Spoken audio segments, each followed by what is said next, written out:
So we all understand it's reciprocal, right? Do we all understand why it's a horizontal compression by a factor of 1/2? Because it's right there with the x, right? And when it's directly affecting x, it's horizontal, and the x lies, so we're not multiplying by 2, we're multiplying by 1/2, right? We put a star here because for reciprocals and reciprocals only, we can look at it as a horizontal compression and then also a vertical compression. And then we have translate down 1. There's a star here because that we have to look at our asymptotes before we can do anything else, right? So put in our anchor points. Our anchor points for the reciprocal are 1, 1. Here, I'm going to make this a little bit bigger. They are 1, 1 and -1, -1, right? Those are our anchor points. Then I want to get my asymptotes on there. I'm translating down 1. Our asymptotes for our function here are on the axes, right?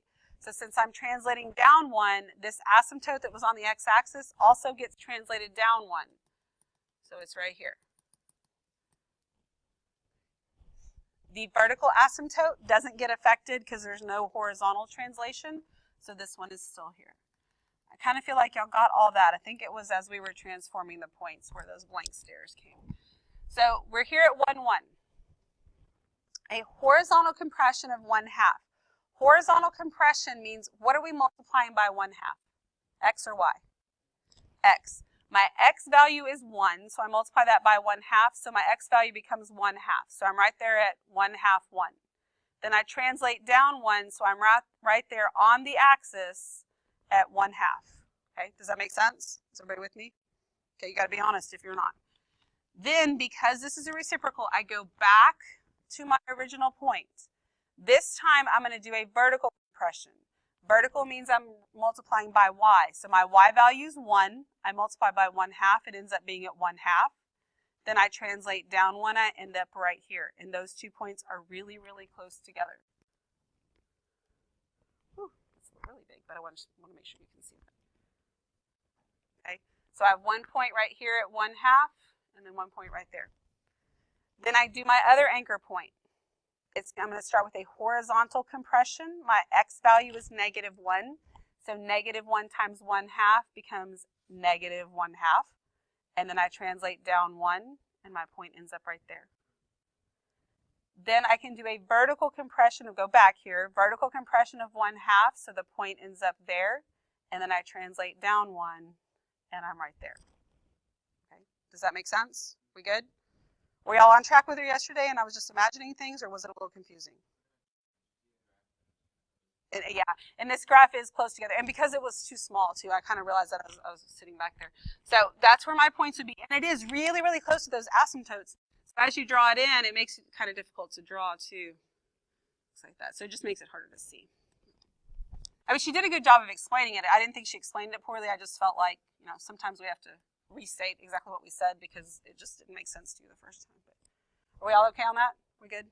All right. One thing that I've had questions about over and over with this graphing, and I try to restate every time I'm doing it and when you're doing it and whatnot, is what it means when you are when you're compressing and stretching. So I want you at the top, if this will cooperate. I think there's room on the top of this page. We're going to come back to the page we were just on. But up here, I want you to write for a vertical stretch or compression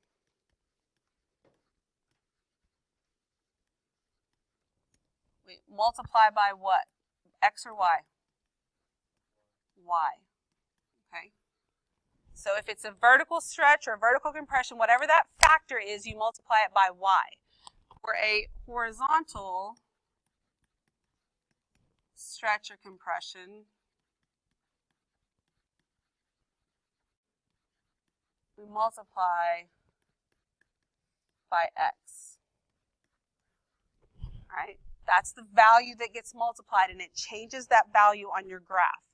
Vertical is Y. Just like when you're graphing, your up and down is your Y. Your left and right is your horizontal. That is your X every time. Okay, so it's consistent with that stuff.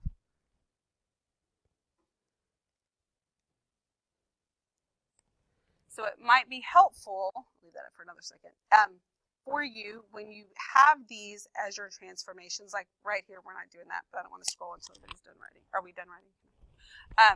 Let's see if I can find one. Okay, the horizontal stretch by a factor of 4, then that what we're doing here is 4 times the x value, right?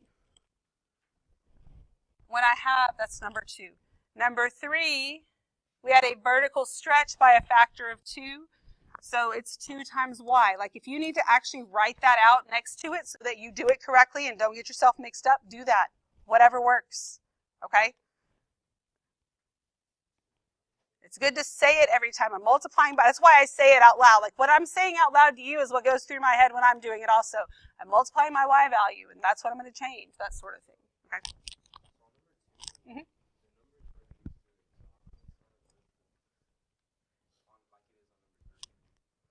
Because, that's a good question. So the number's right next to it, and the number is right next to it right here, right? Because this is on the inside of the squared part. So this is on the inside of the quadratic part of the function. This is on the outside after you cube it. So since I cube it first, and this is a cubic, my x is taken care of. So this is what we consider on the outside. If this was on the inside, then it would look like this. That's the difference between the inside and the outside. Does that make sense to you? Okay. So that's not the same thing. I don't want you to get confused. All right. Any other questions? That's a good question because that can get you very confused if you don't understand that. All right. Let's go. I want to do number 7. I think is the other one I wanted to do. Yeah. I'm going to do this one with you and then one more, and then I'm going to let you work. Yes, 7. 7's the one I wanted to do. Alrighty. So, what is this parent function called? Cube root. So, g of x is equal to the cube root of x.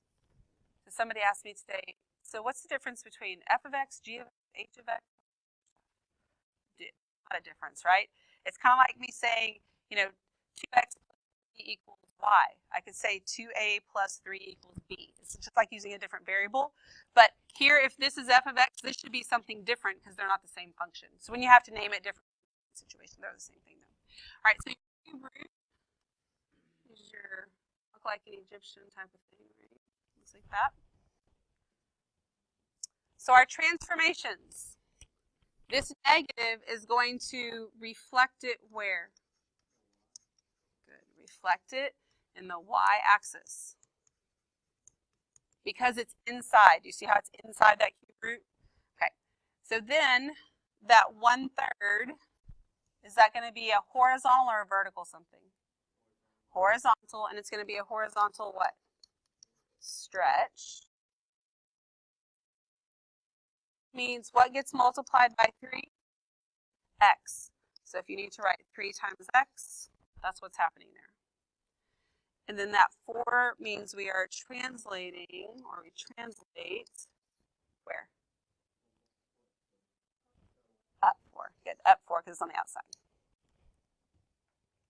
So we're going to get our anchor points in there. And as I was doing this yesterday, I was thinking, you know what? Instead of the stars, what I would have liked better is little X's, because then they're not as busy as the stars. So, I mean, it's fine that you have stars all over the place, but the X's are not probably easier for you to do too. I wasn't really thinking about that, but they're also not as cluttered, so it doesn't really matter.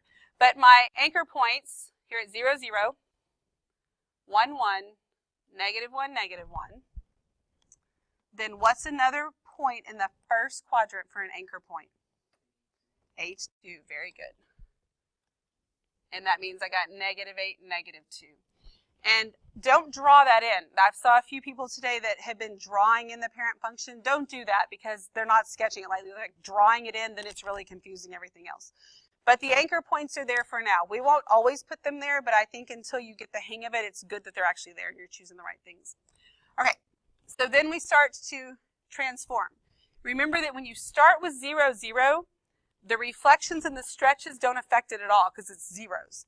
The only thing that's going to affect 0, 0 are the translations. So this point goes up, 1, 2, 3, 4. Then that's a real point. Then I'm going to go to 1, 1. So I'm going to reflect it in the y-axis. Make sure you use the correct axis. Bam. It's the y-axis. Horizontal stretch by a factor of 3. So the x value gets multiplied by 3. My x value is currently what? -1. So it becomes -3. Don't go 3 spaces down. It becomes -3. And then I translate up 4. And there's my point.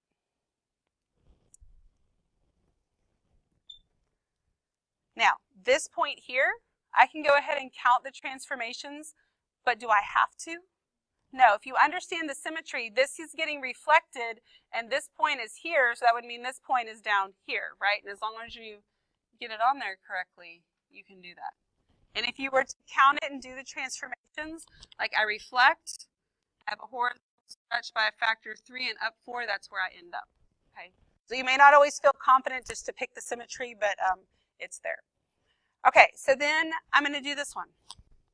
Here I am at 8,2, right? I'm going to reflect in the y-axis, so I end up over here at -8,2. I have a horizontal stretch by a factor of 3, so what does my x value become? -24, so it's like way the heck out here, right? And then it goes up 4. Well, I don't expect you to plot this point over here and try to count that, but you do want to know that it's up here and like way out here. That way when you get your shape, you know you're coming in like this and it's skinny and you're not coming from up here. Does that make sense to you? So I should know to kind of come in from here. Then this is not a straight line, even though I could connect them with a line. Instead, it's going to come in and you got to at least make an honest effort. And that was bad right there. Sorry. Much easier on a piece of paper than it is on this board. Well, I'm not saying it's easy on the paper either, but you want to, you want to make it look like it's had a change of shape that I cannot get in the shape there. I know. Ugh. There we go, something like that. Yeah. Let me make the effort to make it look like a curve. That one's hard. I can't do it from the side. I'd have to turn my paper. I can do better. Everybody okay with that? Do you feel good about the stuff that you're filling in over here? I think y'all got that right. I don't want to take up your time filling that in. I think the more the transformation issue here. Oh, it's got to keep going. I don't know what I'm doing. Okay. We all okay with that? All right. So now I want to go to number 12, and I'm going to push you out of your comfort zone a little bit. This is the greatest integer function. We didn't do it, and we're not going to. We're going to change it. We're going to change this to the Signum function. Okay? So do you remember looking at what the Signum function is? The absolute value of x over x. It was the one that looked all weird. Yeah, on the parent function. It's on your parent function. But this is what we're going to write. F of x, so equals -2 times the signum of x minus 4 plus 1. So that's the signum function. It has like a little abbreviation in there, which might make things feel weird to you there too. But it doesn't matter what's going on. The transformations are the transformations, right? This is called the signum. It was that last thing you did on that parent functions. The parent function is g of x is equal to the absolute value of x over x. If you don't remember what it looks like, it was that piecewise function we had. Open circle and it pointed this way. And then there was a point there, and then open circle, and it pointed that way. Does that look familiar now? Remember that weird thing? That's why I'm pushing you out of comfort zone. It doesn't make it that much harder. It actually makes it a lot easier than the rest of them. It's just weird because you're not used to it. Okay. Transformations. What is this negative going to do? Reflect in the x-axis. So we're going to reflect it in the x-axis. What is that 2 going to do? Vertical stretch. Good. Vertical stretch. Oh my goodness, what the heck am I even spelling? Stretch. And by a factor of 2. So what gets multiplied by 2?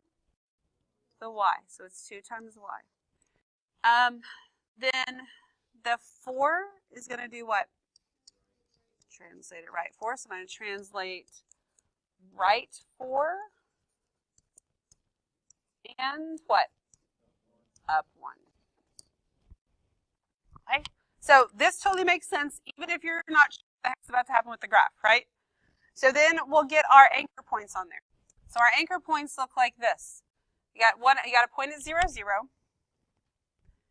You got a point at 0, 1, and then this actually opens up to the right. So we'll put a little arrow on it with it like this. And here, and it opens up that way. We're going to transform this just like we've transformed the rest of them. We're going to start with 0, 0. The reflection, the stretch, does nothing to 0, 0. Then I'm going to translate to the right 4. 1, 2, 3, 4, and up 1. And there's my point. Then I'm going to grab this point that's actually an open circle, right? So I'm going to take this point, I'm going to reflect it in the x-axis so it comes down here. I have a vertical stretch by a factor of 2, so my new y value is -2, right? And then I translate to the right 4. 1, 2, 3, 4, and up 1. This is an open circle. And which way is the line going to point, to the right or the left? Which one did we just move? We just moved this one, right? This is the one we were moving around, so it's this one. Right. So then let's do this part. We've got this one. We are going to reflect in the x-axis. We have a vertical stretch by a factor of 2, so my y value becomes 2. Move it to the right 4 and up 1. This is an open circle. In which way does my line point? To the left. Okay? You see how it's the same process even though it's a weird graph? Yes, go ahead. Well, this one's just tiny because it's like right there. This one, you have to go that far? No, but it should be just that, it's fine. Okay, everybody okay with that? Let's talk through these blanks though. What's the domain of this function? Good. -infinity to infinity. Every single real number works because all these x's work. Then, oh, that one doesn't, but that takes care of it. And then I start back over and keep going. So it is -infinity to infinity. There are an infinite number of x's that exist in this function, right?